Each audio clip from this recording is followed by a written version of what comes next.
O que a senhora vem buscar aqui no Chico Xavier? Eu vim buscar notícia do meu filho, que desencarnou, e ao mesmo tempo procurar explicação, né? Porque o desencarne dele foi uma coisa assim que, na época, a ciência não pôde explicar. Então nós queríamos saber o porquê dele ter morrido tão rápido, né? Então nós encontramos a resposta aqui através da mensagem que o Chico nos deu. A gente vem buscar a paz, o alimento, as bênçãos, né? A cobertura dos bons mentores. O que o Chico Xavier representa para a senhora? Ai, representa a paz, união, né? E muita coisa boa. Sinto muita falta dele. Porque ele que me deu a vida, eu era doente, eu sarei aqui. Desde que eu perdi a minha filha, né? Então eu venho frequentando aqui o Chico Xavier e tenho recebido muito carinho, muito apoio. Trago mães para receber um lenitivo. A gente fica desesperada quando não perde um filho, então a gente tem que se consolar com outra mãe e só uma pessoa como o Chico Xavier mesmo para nos dizer como é que está os nossos filhos, né? Como se encontram. A gente sai daqui assim, parece que se encontrou com eles. Eu fiz mais de umas 150 caravanas para cá, eu não posso calcular agora de imediato contas, né? Mas eu tenho assim confortado muitas mães. Uma palavra de consolo, um pedaço de pão, dinheiro. As filas se formam nos finais de semana, nos mais de 60 centros espíritas da cidade. Um polo de desenvolvimento do Triângulo Mineiro, onde a renda per capita é de 1,5 milhão de cruzeiros.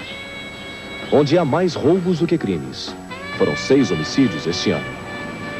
As 14 paróquias e 5 capelas convivem sem traumas com esse vai e vem de todo o Brasil e até do exterior, em busca da palavra de Chico Xavier. Atrás de um simples aperto de mão, apenas para vê-lo, nem que seja de longe. Evidentemente que o Chico tem contribuído muito para a valorização espiritual da cidade de Uberaba, e principalmente pelo que ele prega quanto à caridade, quanto aos princípios que defende dentro da sua espiritualidade. Senhor Bispo, como o senhor analisa essa mitificação em torno de Chico Xavier aqui em Uberaba e em todo o Brasil? Eu acho que é, infelizmente, por força dos meios de comunicação social. Eu acho que, sobretudo, a televisão tem feito essa propaganda, essa mistificação e mitificação do senhor Francisco Cândido Xavier. O senhor Francisco Cândido Xavier, 82 anos completos este mês, começou a virar Chico Xavier quando a TV brasileira apenas engatinhava. E não fez da TV o seu palco. Saiu de Pedro Leopoldo, lugarejo perto de Belo Horizonte, onde nasceu, porque foi perseguido. Era um garoto órfão aos 5 anos. Aos 17 anos, recebeu uma mensagem de Emmanuel, no espírito que já foi senador romano, e voltou à terra como padre Manuel da Nóbrega, o fundador do estado de São Paulo. Em Uberaba, Emmanuel vai ditando mensagens de esperança, consolo, advertência, numa sala lotada no Centro Espírita da Fé. São imagens de 1983, quando o dia de Chico Xavier começava às 6 da manhã e não tinha hora para acabar. Eram dezenas de pessoas em busca de notícias dos parentes mortos. As mensagens fluem rapidamente, em várias línguas. Chico Xavier, que não passou do 4º primário, incorpora mais de 50 espíritos, psicografa 350 livros, vende quase 20 milhões de exemplares, em francês, árabe, japonês. Transforma-se no maior fenômeno editorial do país. Uma fortuna de matar de inveja Jorge Amado e Paulo Coelho. 150 milhões de cruzeiros por ano. Mas a fortuna de Chico se espalha pelo Brasil e principalmente em Uberaba. Corre nas favelas da cidade, nos barracos de zinco e folhas de papelão. Na Vila Esperança, Chico é a esperança da sopa de todo dia para 500 famílias. Aquilo que ele ganha, ele pega seu salário mínimo, de sua aposentadoria de trabalho, de 35 anos de trabalho, e doa a todos aqueles que necessitam de um pão, de uma ajuda. Ele distribui aquele humilde salário dele de trabalho, de uma vida de trabalho de 35 anos. Cada livro que ele recebe, ele doa a uma instituição são diversos, inclusive a nossa, né? Numa escritura pública de doação absolutamente sem rendimento. Um homem que poderia viver de direitos autorais para sempre. Vive numa casa velha e triste de 4 cômodos, onde gosta de ouvir Roberto Carlos numa velha eletrola. Depende dos amigos para caminhar. E há 4 meses já não aparece no Centro Espírita, que fundou há 17 anos, para ser o mensageiro de uma doutrina que prega o amor ao próximo como a si mesmo, como ele explicou à Rede Manchete em 1983. Se nós pudéssemos colocar uma legenda à frente de cada agrupamento humano, de cada conjunto residencial, de cada cidade, de cada aldeia, de cada metrópole, de cada grande capital do progresso humano, se nós pudéssemos, tivéssemos bastante autoridade para isso, escolheríamos aquela frase de nosso Senhor Jesus Cristo, quando ele nos disse: amai-vos uns aos outros como eu vos amei. Eu não tenho preconceitos contra nada, contra negro, contra travesti, contra pobre, contra rico, sabe? Ele é super um pai, ele é o segundo Deus, entendeu bem? Quer dizer que chegando lá todo mundo... Chegando lá todo mundo é bem recebido do mesmo jeitinho. Eu pouco conversei com ele, porque eu fico um pouco angustiada de ver aquele monte de gente cercando e pedindo, em vez de dar, né? Ele que só dá as coisas boas para os outros, e as pessoas cercam até 3, 4 horas da madrugada e pede. Num país onde todos pedem, a gratidão pouco aparece. Não foi o que aconteceu com o presidente Fernando Collor de Mello, que foi a Uberaba retribuir a atenção de Chico Xavier, eleitor dele, e que previu a vitória na eleição de 1989. Na sala apertada, junto com a mulher Rosane, o presidente parecia ansioso para reencontrar esse mito dos descamisados e dos que esperam receber do além a certeza de uma vida melhor.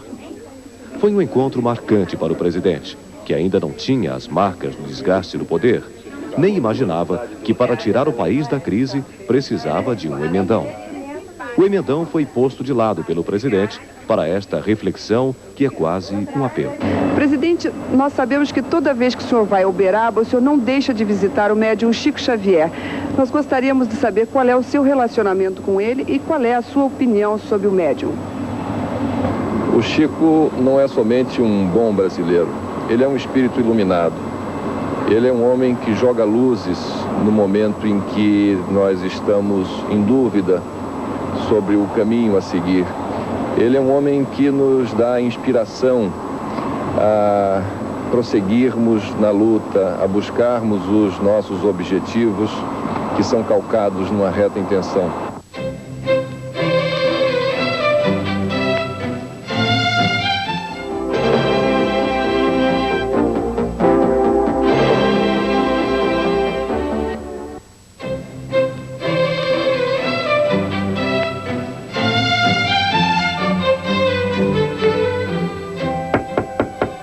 Meados do século passado, batidas misteriosas na porta de uma casa no estado de Nova York assustam a família Fox. A família cria uma comunicação com os espíritos que batem à porta. Logo, a vizinhança começa a divulgar outros fenômenos. Foi a primeira manifestação espírita de que se tem notícia. O fenômeno teve grande repercussão na Europa. Em 1853, chegam os primeiros médiums americanos. Aos 50 anos, o cientista francês Léon Hippolyte Denisard Rivail, um cientista de origem católica, passa a viver um grande conflito. Fica impressionado com fenômenos paranormais. O cético Rivail passa a se chamar Allan Kardec e, duramente criticado pela igreja, cria uma nova doutrina, uma religião fundada na promessa de Jesus, uma espécie de terceiro testamento, o kardecismo. Surgia a primeira religião que ajudava a eliminar a angústia existencial, respondendo à grande pergunta do homem: o que acontece depois da morte? Essa pergunta acabou provocando profundas mudanças no pensamento de homens ilustres, como o escritor Arthur Conan Doyle, o autor de Sherlock Holmes, do astrônomo francês Camille Flammarion e do filósofo francês Henri Bergson, que passaram a se aprofundar em estudos sobre o espiritismo. A alma, segundo Allan Kardec, em O Livro dos Espíritos, é um dos muitos seres inteligentes que povoam o mundo invisível. Somos corpo, alma e o perispírito, uma espécie de invólucro que mantém o espírito preso ao corpo. Só pode ser visto pelos médiuns, pessoas dotadas de um dom especial, a mediunidade. Nesse contato não há altares, nem curas milagrosas, nem rituais exóticos. Os espíritos se comunicam com o mundo num processo chamado de reencarnação, que é fundamentado na lei do karma. O karma seria uma espécie de dívida contraída em vidas passadas. No túmulo de Kardec, em Paris, ficou escrito: nascer, viver, morrer, tornar a nascer, progredir continuamente. Tal é a lei. Todas as nossas figurações mentais, o conjunto das nossas lembranças, as nossas alegrias íntimas e os nossos ressentimentos, as nossas dores, as nossas aspirações, elas formam o conjunto do clima em que a nossa desencarnação se verificará. Os espíritos podem se manifestar através da escrita, a psicografia. Chico Xavier, o maior representante do kardecismo no Brasil, psicografou centenas de mensagens, entre elas de escritores ilustres como Castro Alves, Olavo Bilac e Humberto de Campos. A família de Humberto de Campos processou o médium. Chico foi absolvido. Para os espíritas, a prática da caridade, como ensinou Allan Kardec, é o caminho mais curto para o aperfeiçoamento do espírito, nesta e em outra vida. Na Casa Transitória Fabiano de Cristo, em São Paulo, a Federação Espírita de São Paulo mantém um centro de assistência para milhares de pessoas. Lá funcionam creches, distribuição de comida e cursos profissionalizantes. Para fazer valer o nosso ideal de trabalhadores na doutrina espírita, inclusive nós pagamos, porque nós somos sócios e, além disso, advêm outras despesas adicionais que nós a reembolsamos com muita alegria. Para os espíritas, muitos gênios da humanidade vieram à Terra para aperfeiçoar o homem. São os espíritos iluminados. O dramaturgo William Shakespeare, por exemplo, morto em 1616, deixou em sua vasta obra a marca da inquietação diante do mistério da morte. O espiritismo conquistou o Brasil com a repercussão deste livro. Mas foi a partir dos anos 70 que o interesse pelo espiritismo se acelerou em nosso país. Há uma década eram oficialmente 1 milhão de adeptos. Hoje são cerca de 7 milhões e 3 vezes mais de simpatizantes que formam a maior nação espírita do mundo.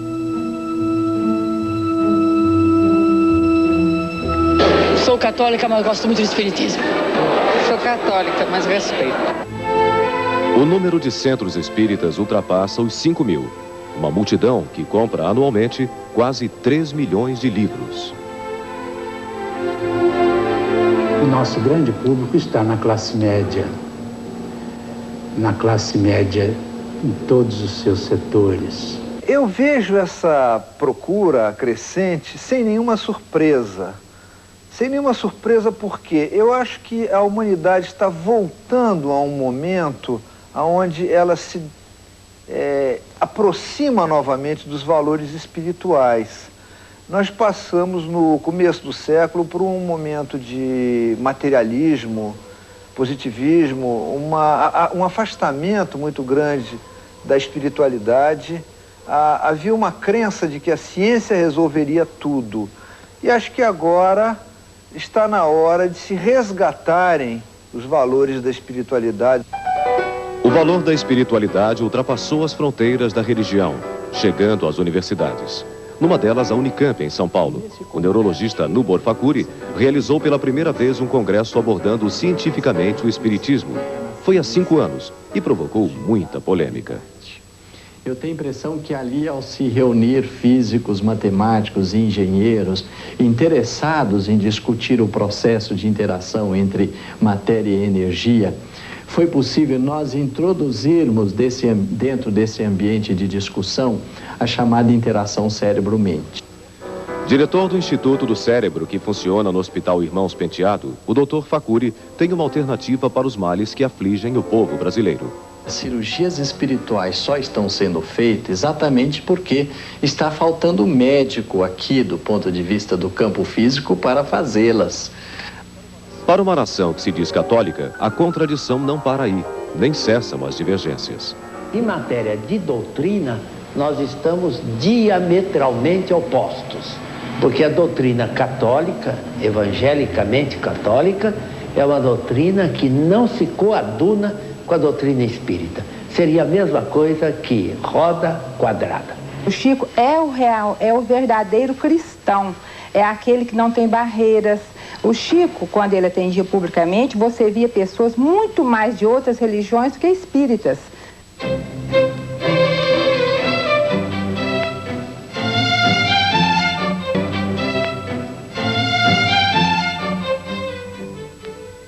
Para matar antes, examinar depois, a fim de a si mesmo poupar-se, o homem dificilmente encontrará seu caminho. Somos responsáveis por nossa tragédia e por nossa glória. Assim diz Chico Xavier, num dos momentos mais emocionantes da peça espírita Além da Vida, um dos maiores sucessos do teatro brasileiro. Em cartaz há 10 anos, atrai milhares de espectadores pelo Brasil afora, com uma montagem simples, em que os atores não são apenas intérpretes, mas também mensageiros do além, de vidas passadas que voltam da morte para tentar explicar suas vidas. Psicografada pelos médiuns Chico Xavier e Divaldo Franco, Além da Vida resume em pouco mais de 1 hora de espetáculo um compêndio da doutrina espírita, onde, para tudo aquilo que fazemos, existe uma explicação. Porque nada na vida é por acaso. Até essas feridas que lhe queimam a pele como fogo, elas têm uma história, elas têm significado. Deus, mas que crimes tão terríveis cometeu esse homem, a ponto de pagar tanto a tantos e amortizar tão pouco a sua dívida? E a família dele teve alguma ligação com todo esse drama? Sim, é um drama, diz você muito bem, em que ele foi o triste protagonista. E os outros personagens que se envolveram nessa tragédia, vocês vão conhecê-los agora. Eu não sinto remorso. Invade uma sensação de alívio em minha alma. Eu adoro crianças, eu juro. Os atores mensageiros dos espíritos que Chico Xavier recebe procuram explicar a teoria da reencarnação e do karma. Com casos simples, onde os espíritos até se identificam por nome e idade e mostram seus dramas na vida terrena. Uma mulher fez aborto e, na visão da doutrina espírita, vai reencarnar para pagar sua dívida com o filho morto. É a lei de causa e efeito. Uma teoria que pode explicar tudo. Por que alguém é rico e infeliz? Por que nasceu pobre? Ou por que tem uma doença incurável? Ou ainda, por que é homossexual? Depois de longo período de sofrimento no plano espiritual, depois disso, ele retornou à matéria. Ele retornou à matéria, mas só que dessa vez no corpo de mulher. Por ele mesmo escolhido, para que ele pudesse valorizar a condição feminina. Aos meus 20 anos, eu já tinha cometido um homicídio. Eu já tinha matado uma pessoa, eu cumpri pena na cadeia pública local e em várias outras cadeias que eu tive passagem por tráfico de droga, por uso de droga e bebida alcoólica. Luiz Abraão da Silva não foi o único que se purificou através da palavra de Chico Xavier em Uberaba. O vereador da cidade, Jesus Manzano, julga estar pagando uma dívida com o alcoolismo através da mensagem de Chico Xavier. Durante 22 anos, eu fui um bêbado dos mais nojentos que a cidade possuía. Eu fui um bêbado de dormir na sarjeta, de judiar da família, de abandonar a família. Hoje, a minha vida se transformou. Hoje, eu trabalho única e exclusivamente para servir os menos favorecidos pela sorte.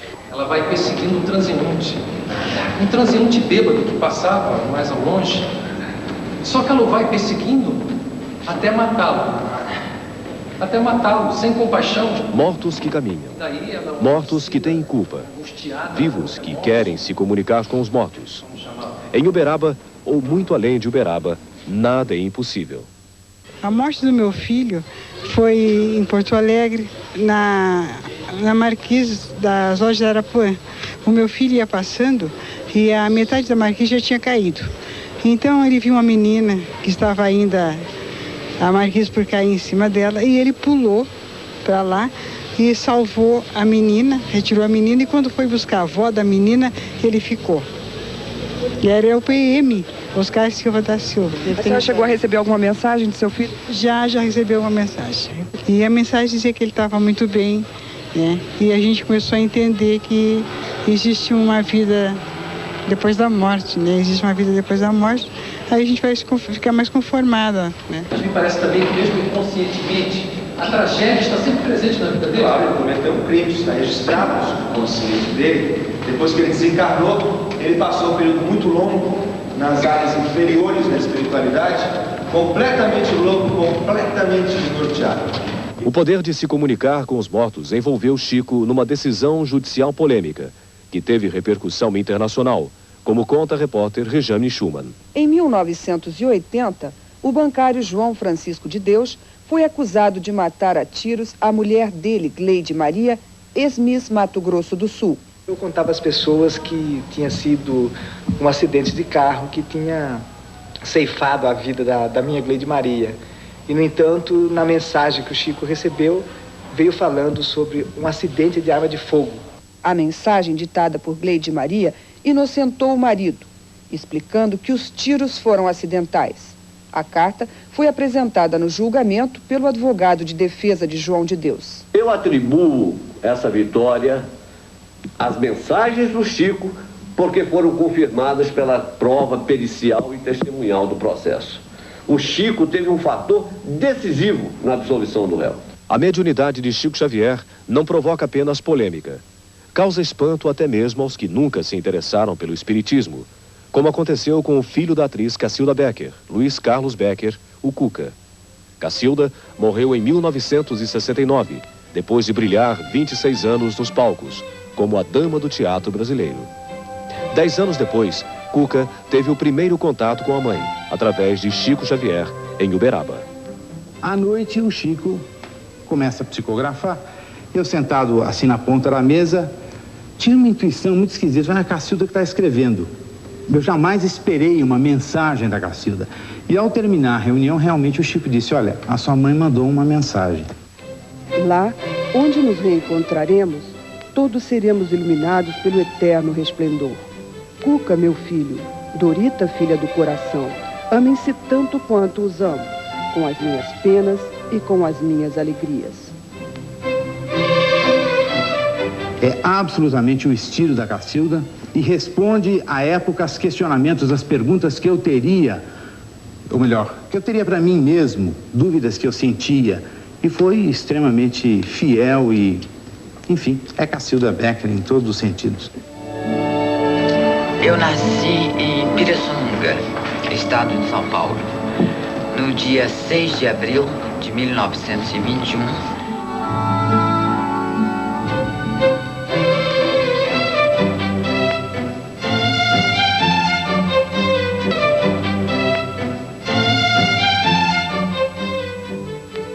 Os espíritos me poupam essa preocupação com o dia da morte, porque se Jesus permitir, eu desejo trabalhar até no dia da partida, não é?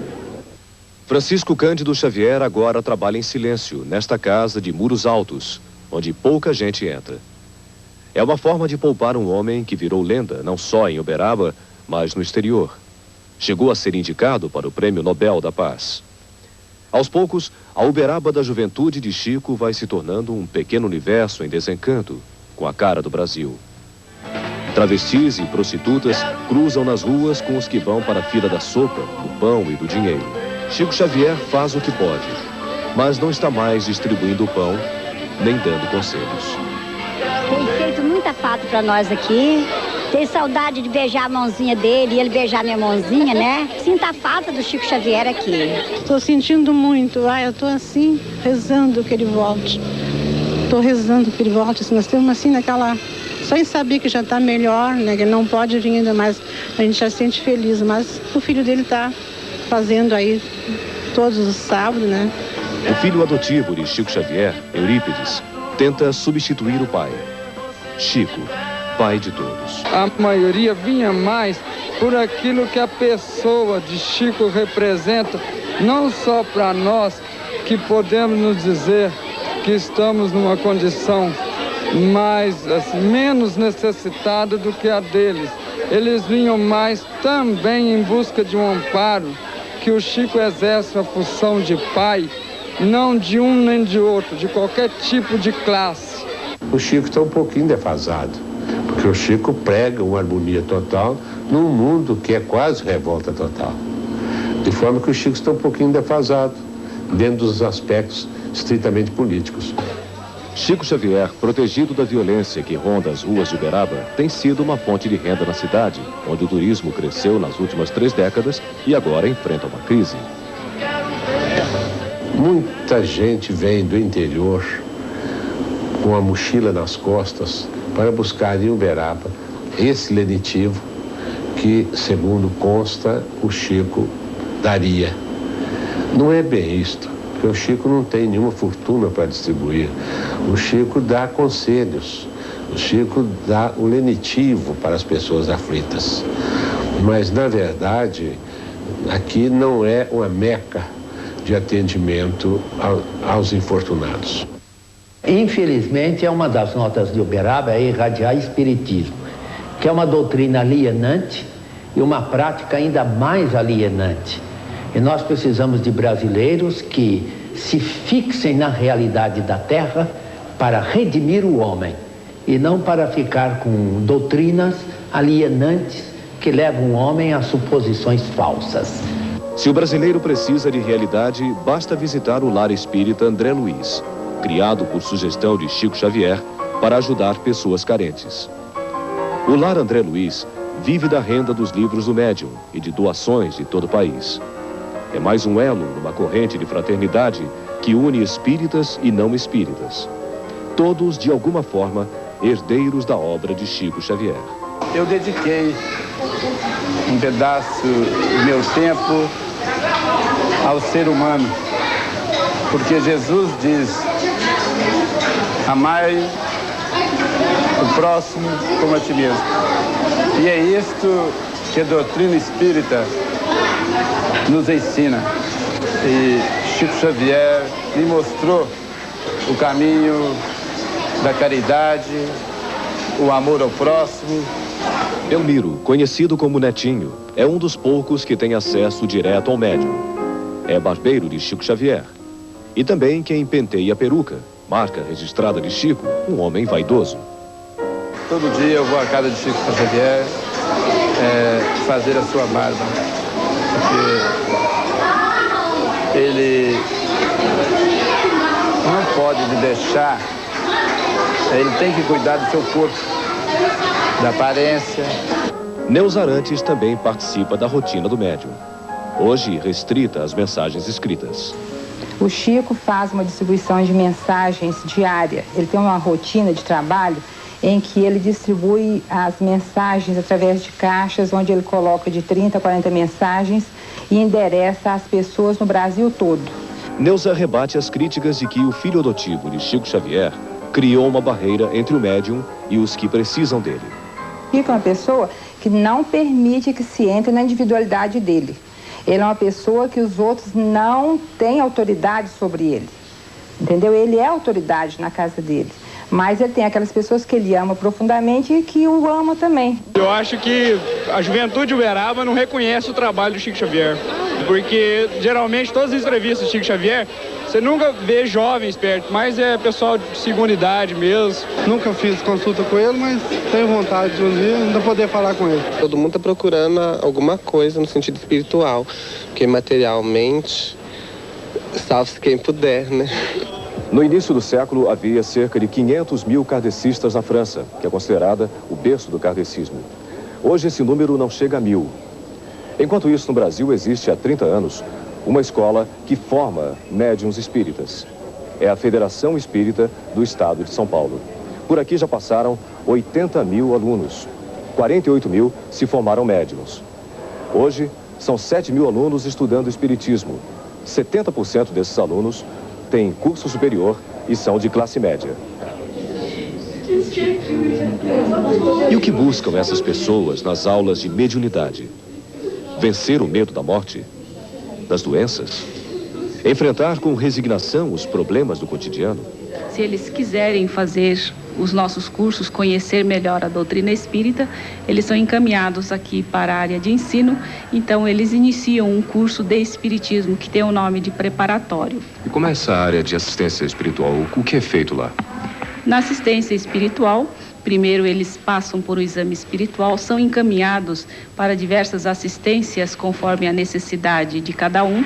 Às vezes são problemas simples ou alguma doença psicossomática ou mesmo de envolvimento espiritual. Então nós oferecemos diversos tratamentos à base de passes e de fluidoterapia. Os alunos de espiritismo podem desenvolver na federação dons mediúnicos, se comunicando com os mortos através da psicografia e da psicofonia, que é a transmissão de mensagens faladas. O conhecimento de Jesus Espírito não morre. Zíbia Gasparetto é uma médium que, igual a Chico Xavier, se tornou um best-seller. O livro Laços Eternos vendeu 3,5 milhões de exemplares. Mas ela faz uma restrição à doutrina espírita.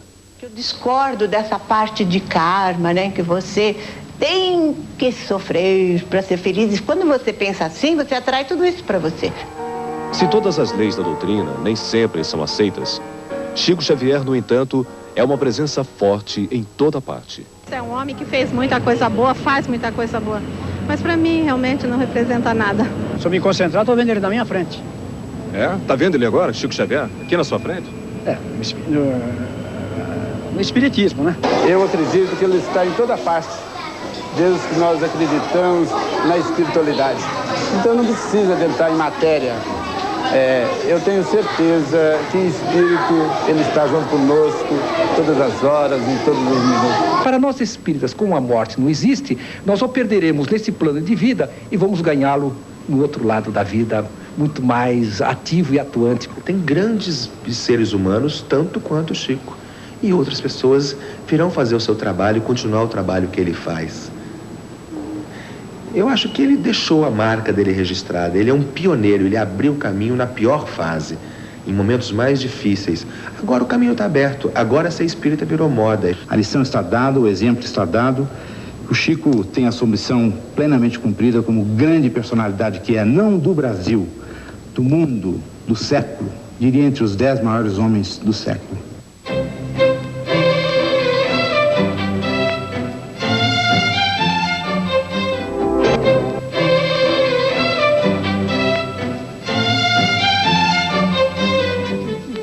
Aos 82 anos, Chico Xavier, como dizem os espíritas, se prepara para desencarnar.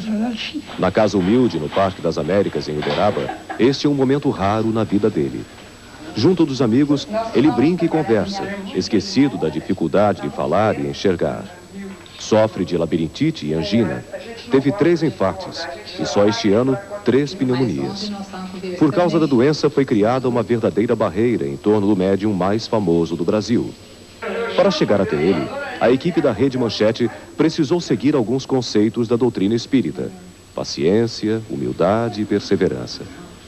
Mas depois de uma longa espera, Chico Xavier, apesar do sofrimento do corpo, se revelou um homem bem-humorado, que não resistiu a uma provocação da repórter Rejane Schumann. É que os espíritos não escrevem, não ditam, não cobrem nada. Como é que eu vou cobrar? Não vou cobrar nada. A repórter Rejane Schumann pede então que ele fale do Brasil, de nossos problemas, de nossa crise. Mande uma mensagem de esperança para os brasileiros e para o presidente Collor. Chico Xavier faz uma pausa e se concentra. É difícil entender o que ele diz, mas a palavra flui. Talvez não seja Chico quem fala.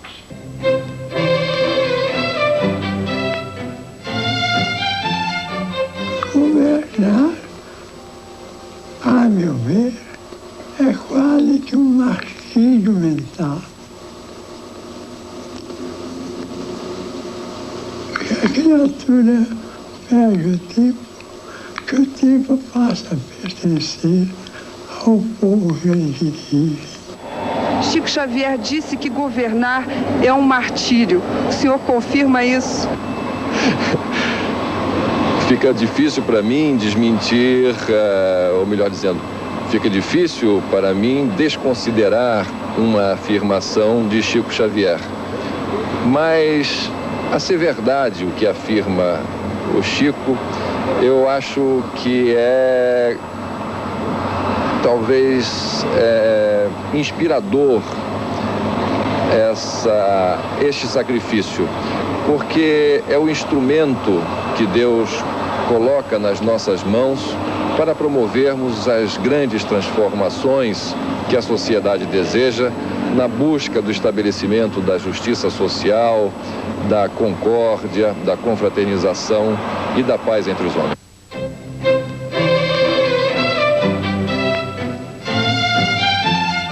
Chega a desconsideração dos malignos. Chega ao esquecimento daqueles que trabalharam ou que estão trabalhando por uma terra melhor.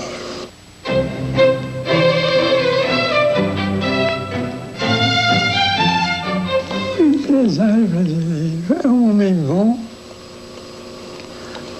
Eu também fui operário de fábrica. Trabalhei perto de uma máquina chamada abridor, que recebia o algodão em rama e depois dividia os filatórios. Eu trabalhava num dos filatórios e era muito feliz. Quando a gente escuta o grito de guerra soando em qualquer parte do mundo, seja no Iraque, na Conchinchina, na Rússia, na Inglaterra, na França, nós sentimos muita dor, porque nos dói pensar no sofrimento das mães que criaram seus filhos até a maioridade, às vezes com imenso sacrifício, se bem privada dessa mocidade que veio para iluminar o mundo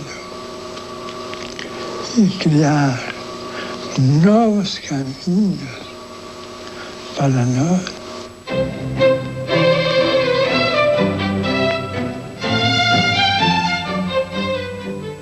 Isso tudo no Brasil, a gente lê e impressiona, porque nós não vimos ainda providências e recursos capazes de se encontrarem para trazerem ao nosso povo esses benefícios que são justos, que não são produtos de greve.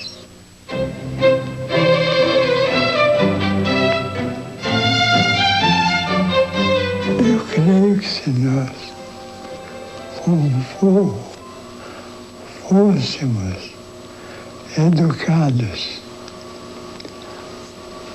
para a tolerância recíproca,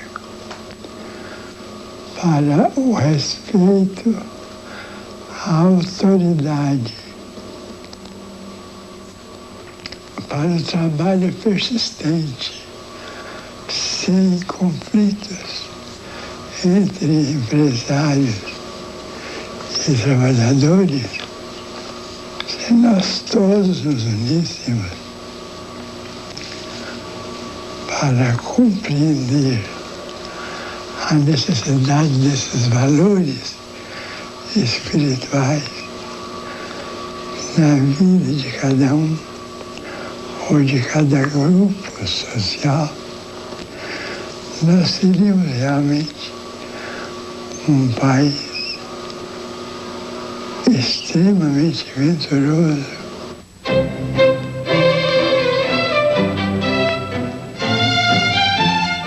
Se tivéssemos essas criaturas privilegiadas pela inteligência para compreender o problema do nosso povo,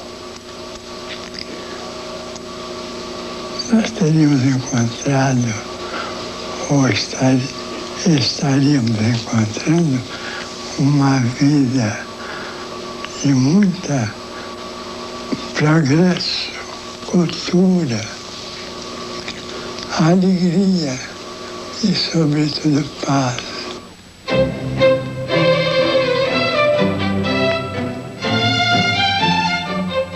Nós fazemos votos para que ele mesmo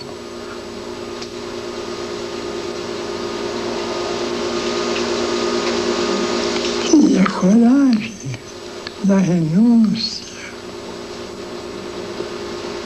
a ele, aquilo que nós pedimos tanto. Nós pedimos verbas para as escolas, verbas para as fábricas, verbas para as indústrias, verbas para diversos setores. Por que não pedimos também a ele que nos ajude com o espelho que nós precisamos mirar o nosso presente para melhorar o nosso futuro?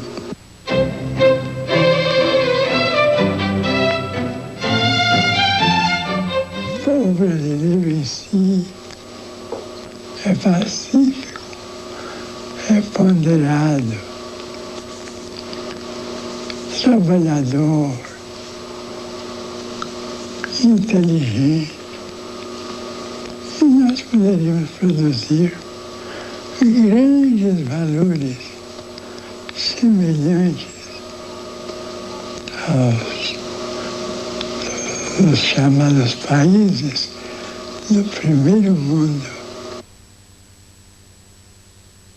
Mas nunca persigas, não atrapalhes, não desconsideres, não menosprezes e nem prejudiques a ninguém, porque sofrer é muito diferente de fazer sofrer, e a dívida é sempre uma carga dolorosa para quem a contraiu.